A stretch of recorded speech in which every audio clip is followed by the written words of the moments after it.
Olá pessoal, eu sou Hugo Manuel, conhecido também como seu Hugo da Padaria.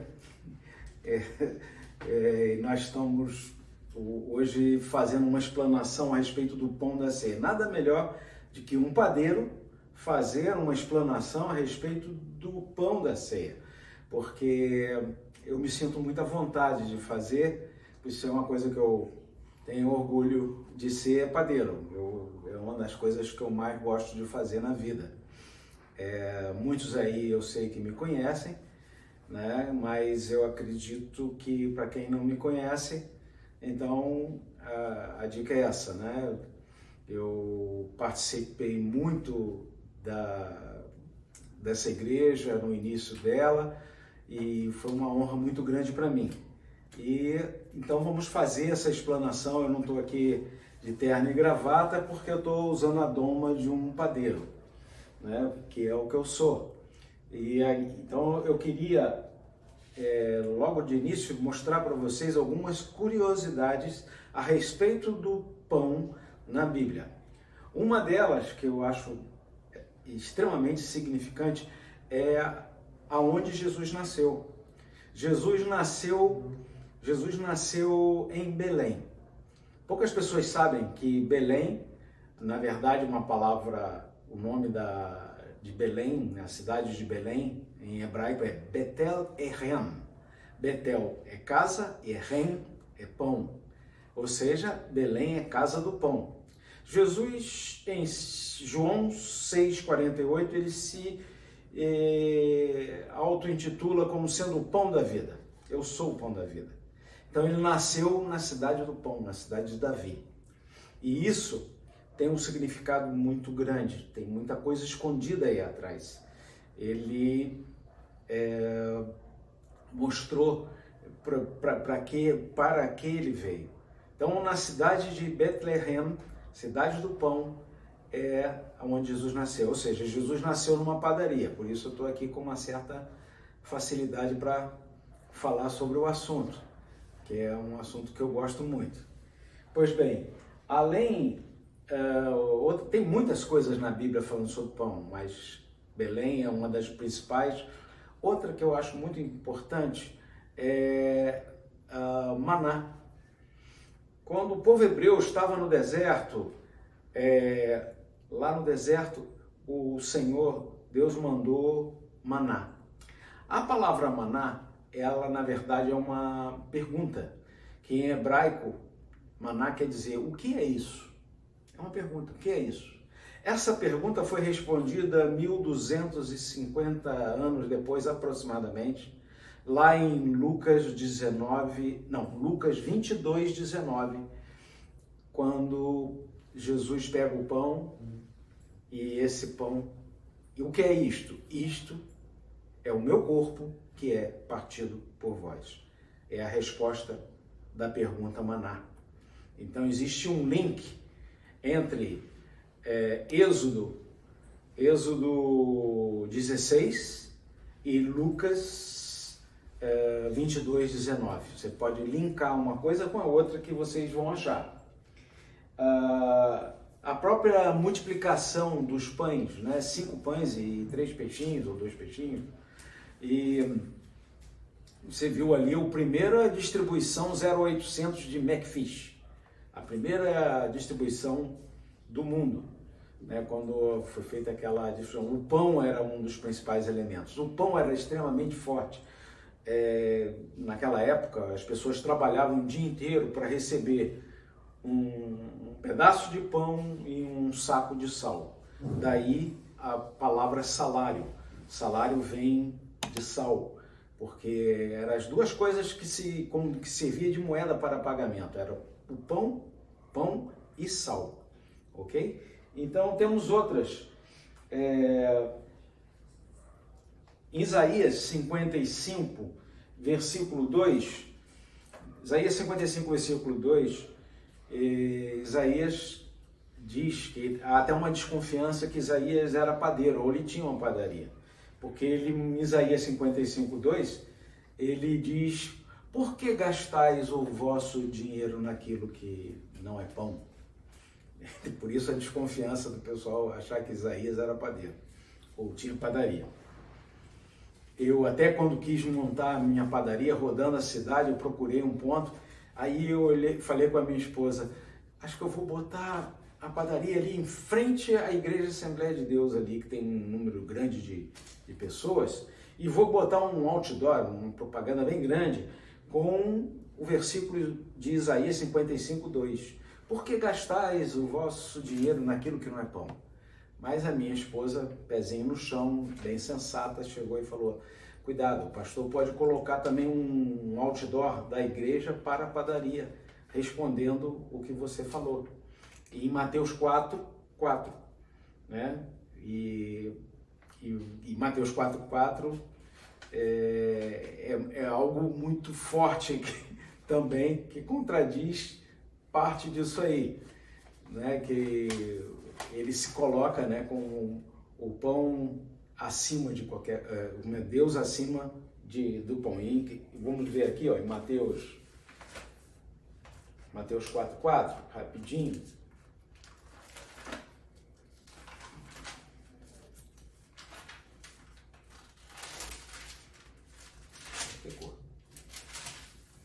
Mateus 4:4. Ele porém respondendo disse, está escrito, nem só de pão viverá o homem, mas de toda a palavra que sai da boca de Deus. Então eu desisti logo dessa manobra e botei a padaria bem longe dali. Pois bem, então tem uma série de coisas em que o pão é citado. A Bíblia fala em pão, né, lá no Antigo Testamento ao Novo Testamento de montão, mas não temos esse tempo todo. Também no meio em que vivemos, temos alguma coisa que pão é forte, como por exemplo a palavra companhia. Companhia, ela vem de comer pão juntos. Até a companhia no sentido indústria, companhia têxtil de não sei o quê, companhia das Índias, companhia disso. Isso foi realmente colocado na época dos descobrimentos, porque o pessoal, quando embarcava nas caravelas, eles tinham que comer o pão juntos. E então a própria palavra companhia tem como base o comer o pão. Pois bem, mas vamos entrar logo nas massas. Eu trouxe duas massas aqui. Essas massas, uma está diretamente ligada a Isaías 53:5. Tá? Eu vou até usar a minha versão aqui do meu celular, que tem uma versão mais fiel. Isaías 53:5 diz o seguinte: mas ele foi ferido por causa das nossas transgressões e moído por causa de nossas iniquidades. O castigo que nos traz a paz estava sobre ele, e pelas suas pisaduras fomos sarados. Rapaz, aqui está a massa que foi amassada. Foi muito amassada. Eu e a minha neta amassamos isso aqui por mais de meia hora. Minha neta chegou a ficar cansada. E tá um veludo, tá um bumbum de neném. Então temos uma massa que tem a ver com Isaías 53:5, que pelas suas pisaduras nós fomos sarados. Depois eu vou explicar sobre isso. E tem uma outra massa que é Isaías 53, versículo 6, na parte A, que é essa aqui, que é essa geleca que está aqui. O versículo 6 diz o seguinte, na parte A: todos nós andávamos desgarrados como ovelhas, cada um se desviava para o seu próprio caminho. Então essa aqui é o povo desgarrado e cada um cuidava de si. Eu, nas minhas palestras, eu coloco essa massa aqui, eu chamo ela para poder, para poder gravar com mais facilidade, de ema-ema, cada um com o seu problema. Sabe por quê? Ela não tem estrutura, ela não tem personalidade, ela não tem alinhamento com nada, não dá pão, ela não faz pão. No máximo que ela pode fazer, talvez, uma panqueca. E aí, mas eu gosto muito de panqueca, seu... Pois é, mas a panqueca tira o recheio e depois come. Eu quero ver, quero que você me diga o que é aquilo. Então, cá estamos nós. E essa massa, ela tem estrutura, ela tem... Você vê que eu pego ela por aqui, vem tudo junto. Né? O padeiro chama-se pegar a massa pelo cabelo. Você está lá batendo e ele pega a massa, traz toda ela na mão. Ela é moldável, com isso eu posso moldar, eu posso fazer pão de diversas formas. Um pão bola, né? Eu posso fazer uma bisnaga, eu posso fazer um jacaré, eu posso fazer uma rosca. Enfim, ela é moldável, eu posso fazer qualquer coisa. Então, qual é a diferença dessa massa para outra? Essa aqui teve batimento, essa aqui não teve batimento. Aqui temos farinha, água e sal. Aqui temos farinha, água e sal. As duas têm os mesmos elementos. Mas essa aqui passou pelo processo mecânico. E no processo mecânico, por exemplo, uma maceira lá na minha padaria, dá em torno de 300 batidas por minuto para poder fazer esse ponto de massa. O trigo tem um elemento que é extremamente importante, que é a gluteína. A gluteína ela só pode ser emitida para a massa através de processo mecânico, através da solda. E foi assim que fizeram com o nosso Jesus. Ele foi o elemento que ligou uma coisa à outra. Nós fazemos parte do mesmo corpo, fazemos parte e temos identidade e somos flexíveis e moldáveis do corpo debaixo daquilo que Deus quer para nós. Então, sem batimento, sem sova, não se extrai a gluteína do trigo. Mas aí, você come isso aqui? Não, eu não posso comer aqui do jeito que...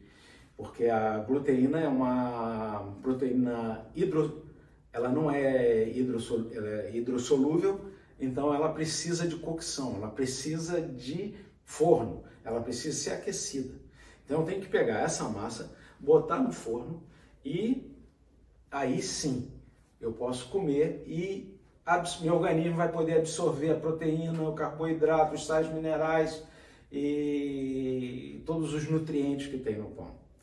Quem faz o papel do calor aqui nessa massa é o Espírito Santo. É a união dos irmãos entre si. É a união que os irmãos estão agora entre si, um com o outro, tendo cuidado de cada um. E não estar... E essa união é oposta a essa situação do ema, cada um com o seu problema. Porque se você está com um problema, azar o teu, antes de você do que eu. É mais ou menos por aqui. E aqui não, estamos todos unidos. Estamos todos literalmente aglutinados. Aglutinar, e aliás a palavra aglutinar vem de glúten, de dar glúten, de dar liga entre uma coisa e outra. Essa massa é toda ligada, ok? Então, quantos de vocês já não tiveram problemas e às vezes está no sufoco e um irmão de vocês liga para vocês: meu irmão, Deus me revelou que eu tenho que orar por você. Há pouco tempo eu tive uma experiência dessa. Uma irmã ligou para mim lá da Ilha Grande e, meu irmão, eu senti de Deus de ligar por você. E eu estava passando por uma grande aflição. E ela orou por mim e eu fiquei muito feliz. E é muito bom você fazer parte desse corpo. Esse corpo tem identidade.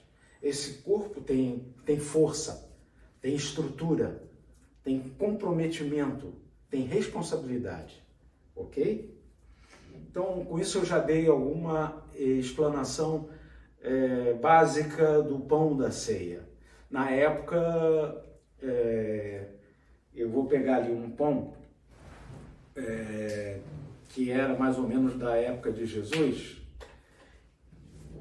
Vocês podem ficar tranquilos que é da época de Jesus, mas ele foi feito Foi feito ontem, tá? Ontem à noite, ele não tem 2020 anos. É quase que um pão árabe, tá? Mas não leva fermento, porque na Páscoa não se podia usar fermento no pão.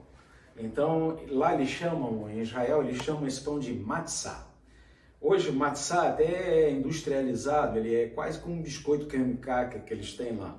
Mas na época de Jesus ele era assim, ele era quase que uma folha, né? É quase um pão árabe mesmo.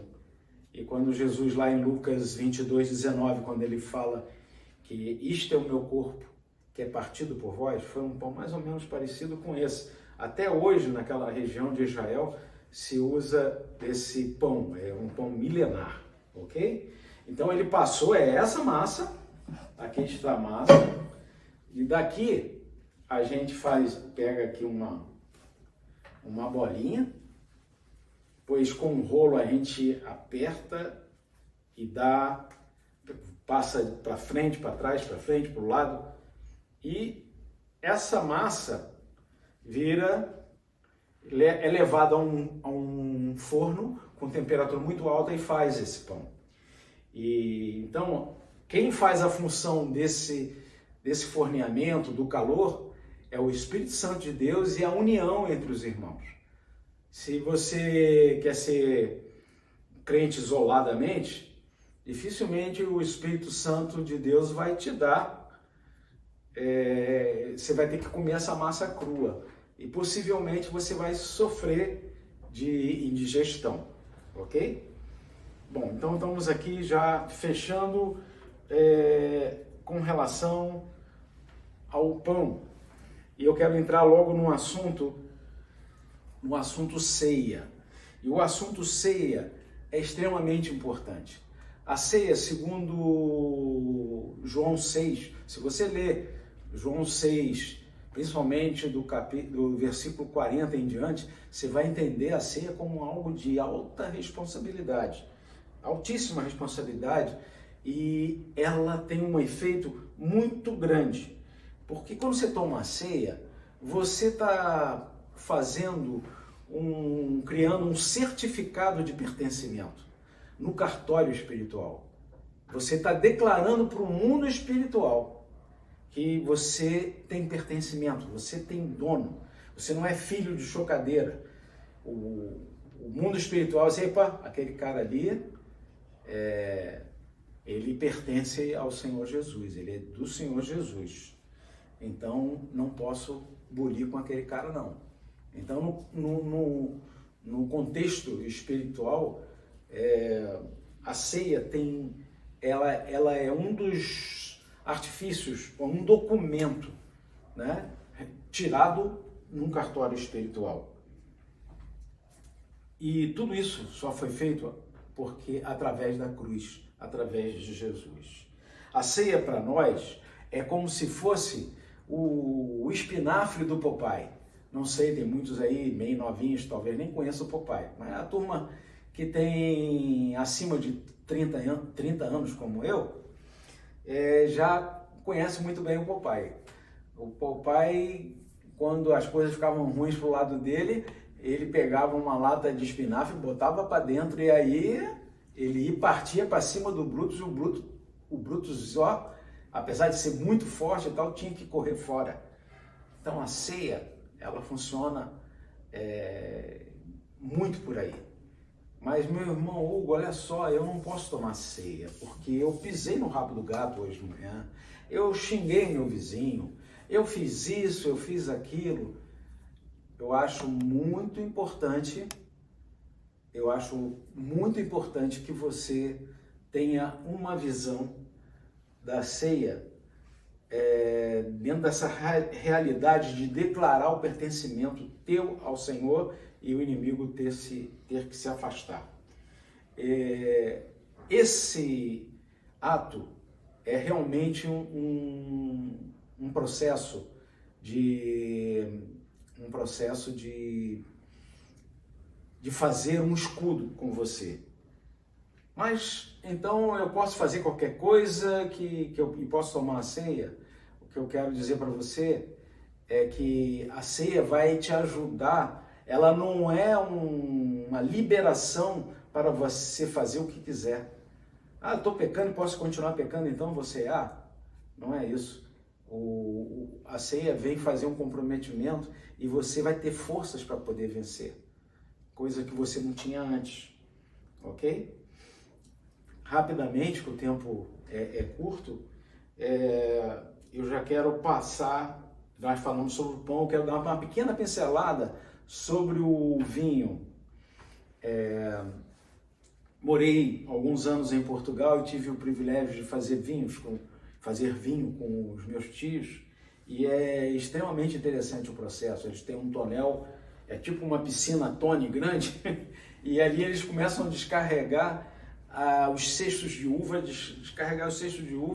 e as pessoas ali ficam pisando. Eles vão fazendo um movimento nos pés, em que faz de conta que aqui é o meu pé, a curva do pé, nós temos uma curva na parte interna, né? Na parte interna de um pé para o outro, e a curva encaixa na canela e faz esse movimento aqui. E vai amassando. No que ela vai amassando a uva, ela consegue, como o fundo do pé, ela tem uma carninha, ela amassa a uva sem esmagar a semente. Porque se você esmagar a semente, o vinho vai ficar amargo, ele vai ficar ruim. Porque você podia, por que eu não boto, em vez de fazer com o pé, eu não boto o vinho para passar numa prensa? Se você fizer, hoje já existem prensas com sistemas almofadados para não esmagar, imitando a situação do pé. Claro que não os vinhos de hoje, todo mundo hoje haja pé para esmagar tanta uva para tanto vinho que existe no mercado.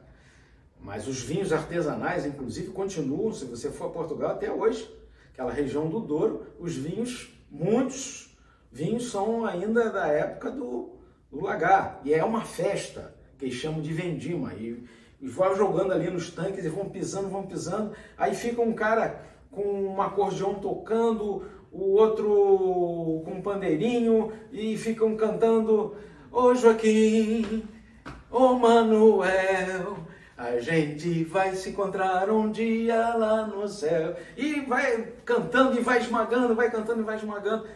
Aí, a uma certa altura, já existe começa aqui um cheiro de grapete violento naquele tanque. Quando estava lá, eu era adolescente, aí ficava eu e meu irmão, caramba, que cheiro de grapete forte, que legal. Aí eles pegam aquele sumo da uva, eles conseguem coar aquilo, aí vai para dentro de um tonel. Esse tonel está dentro de uma cave. O que é uma cave? É tipo uma gruta. Geralmente é uma parte do fundo da casa, o sótão da casa, e essa parte é toda em pedras, em rocha, e ali não pode penetrar uma luzinha sequer, que estraga o vinho. Então ele fica ali, quietinho. E ele começa a purificação, ele começa a jogar tudo que é de podre por um buraquinho em cima do tonel e vai jogando a borra do vinho. Naquela espuma que ele vai limpando, sai asa de abelha, formiga, perna de aranha, a unha do seu manel que ele não lavou direito antes de pisar e por aí vai. E vai limpando. Ao terceiro dia, praticamente essa borra ela cessa. Virou vinho. Até então, ele era um suco de uva apenas. Aí ele ficou puro. Ele virou uma bebida pura e não pode. E aí já começou o processo de fermentação do vinho e aí a representação. E Jesus foi assim também. Ele foi colocado, pegaram ele, botaram dentro de uma caverna, de uma cave, né, sem luz, sem nada, fecharam com uma pedra e ao terceiro dia ele ressuscitou. Glória a Deus. Por isso que nós somos muito felizes. A Páscoa é muito forte para nós, principalmente porque o domingo é o domingo da ressurreição. É a diferença que nós temos para as outras coisas, para as outras religiões. Porque a quem nós seguimos, o túmulo está vazio, ele ressuscitou. Você vê que o vinho tem um simbolismo tão forte que o primeiro milagre que Jesus fez não foi curar um cego, não foi curar um leproso, não foi curar um aleijado. O primeiro milagre que ele fez foi numa festa, lá em Caná da Galileia. E naquela época, uma festa de casamento durava dias e dias e dias, porque as pessoas andavam também dias e dias e dias e dias e dias. Andavam dias e dias e dias até para chegar ao lugar da festa. Então,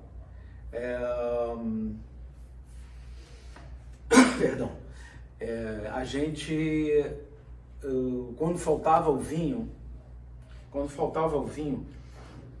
no meio de uma festa seria nada mais do que uma tragédia. Seria uma tragédia muito grande, muito grande. Então, eu peço para que vocês pensem que o primeiro milagre de Jesus foi justamente nessa festa. E ele fez o quê? Ele pegou água e transformou em vinho. E que água que ele pegou? Ele pegou a água que era usada para a purificação do judeu, que estava naquelas talhas de pedra. E a pedra tem um simbolismo muito forte com a lei, né? Um significado muito forte ligado à lei. E aquelas talhas de pedra foram levadas até ele e ele orou e transformou aquela água em vinho. E vinho melhor do que o primeiro. Ele estava ali profetizando a sua missão. Começou o ministério dele, 30 anos de idade. Levou 3 anos depois, quando ele morreu, quando ele terminou o ministério dele aqui na terra. E ali ele estava dizendo, olha só, a água não tem mais poder para purificar. Quem purifica é o meu sangue. Ele transformou a água em vinho. Vinho tem a ver com o sangue de Jesus. O mestre da festa falou assim, vocês são loucos, vocês botaram o melhor vinho agora para o final. Que vinho maravilhoso. Ele é melhor do que o primeiro. Realmente, o primeiro sangue era sangue de bode, de pombo, de cordeiro, de cabrito e uma série de animais. Quando entrou o sangue de Jesus, acabou. Os outros sangues não tem vez, porque ele é o único que rasgou o véu do Santo dos Santos. Então, tem um significado e um simbolismo extremamente forte. Quero que você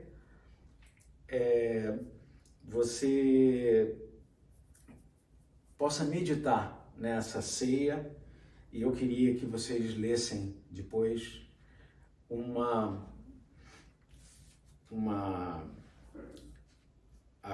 a parte da Bíblia que é usada geralmente para se ler a respeito da ceia. Quase no mundo inteiro, eles leem 1 Coríntios 11, de 23 em diante. Eu quero fazer um desafio para você. Leia a partir do 17. A partir do 17, você vai entender por que Paulo estava chamando a atenção dos corintianos, dos moradores de Corinto. Por que ele estava chamando a atenção? Ele estava chamando a atenção porque não havia unidade. Se você vê lá no versículo 17 em diante, se não me engano, lá pelo 20, 21, ele diz assim, poxa, vocês, os ricos chegam, comem a ceia, se embebedam, quando chegam os pobres não tem nada para eles comerem. Em período de pandemia, nós estamos passando por isso. Olhe para o teu irmão. Você pode estar na sua despensa com 5 sacos de arroz e o teu irmão não está com nenhum. Eu já passei uma experiência nessa igreja quando o estaleiro fechou por 1 ano e meio. E Deus nos fez fazer a multiplicação dos peixes de maneira milagrosa. E a gente conseguiu 1,5 toneladas de peixe e foi distribuída por todo o vilarejo. Todo mundo que é antigo no vilarejo conhece essa história. Foi uma multiplicação no mundo atual.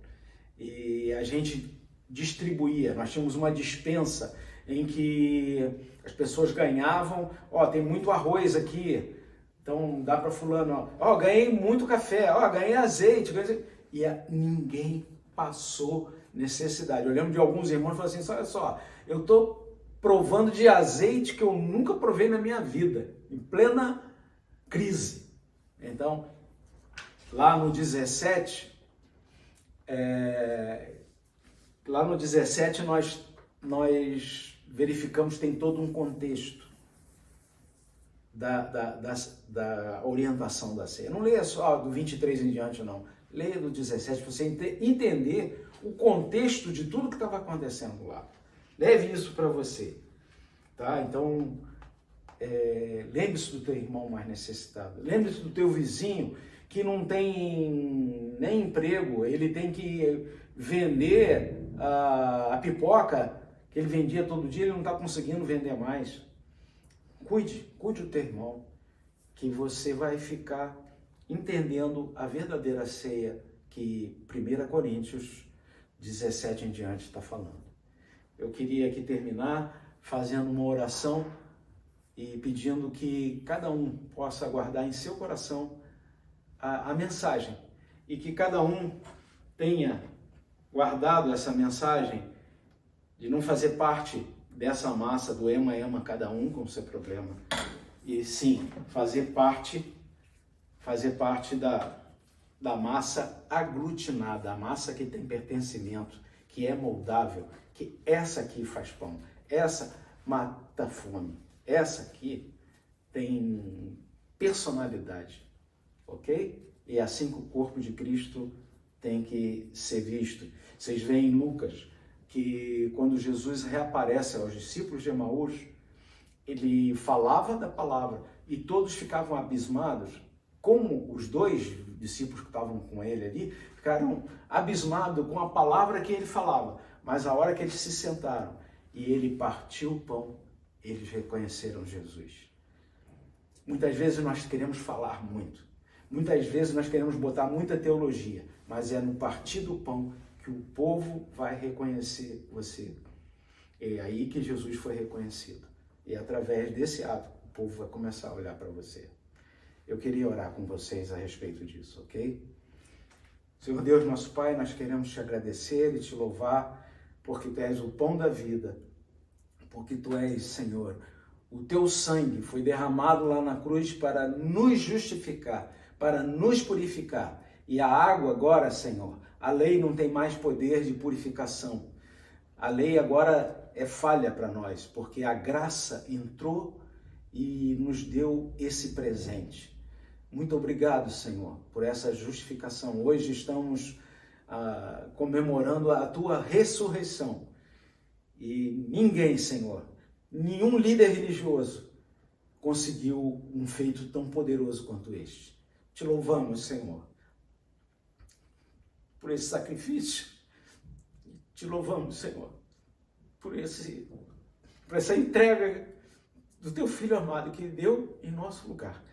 Eu te agradeço em nome de Jesus. Amém.